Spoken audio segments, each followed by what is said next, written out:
Well, good evening, Katie and Karen. Yes, our team is working very hard to get as much information as we possibly can about what exactly happened earlier this afternoon. We are actually standing on the side of I-10 eastbound, which is still closed at this time. We just saw a massive tow truck, a tow truck that looks like it deals with large equipment, just pass through the barricades and head towards the crash site. We know that this happened around 12:30 this afternoon.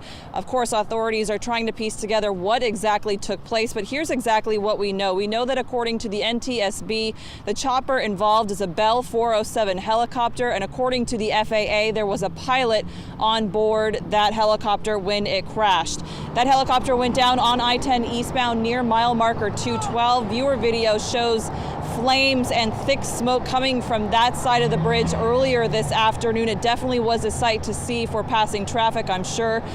Pictures and video also show debris on the road, which we saw as well as we were trying to get to the site on the other side of the bridge heading westbound. We could see some debris on the eastbound side. And something I also noticed as we drove by, there were a couple of drivers that looked like talking to authorities, so maybe witnesses, we're not exactly sure, but something that we just observed as we were driving by earlier this afternoon.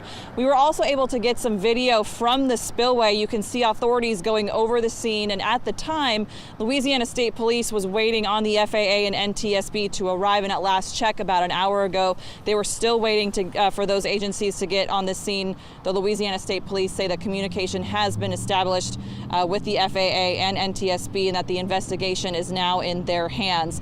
I also just want to mention too that the fog was very thick at that time. It was dissipating, but it was very hard to see in front of you.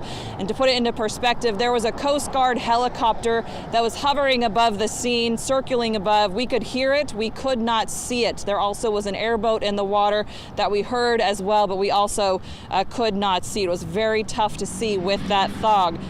Now, our partners at WBRZ, they spoke with a woman who saw the chopper before it crashed. Listen to what she has to say. The helicopter was flying low. It didn't look like it was in trouble at that point. It was just following the interstate. And like I said, I thought, well, that's funny. I haven't seen a traffic helicopter in a really long time. And there were no markings on it. I didn't see any kind of state trooper or any numbers. And then I'm not good at distance, but a little bit of distance out, I lost it because it went into the fog, and I couldn't see it after that.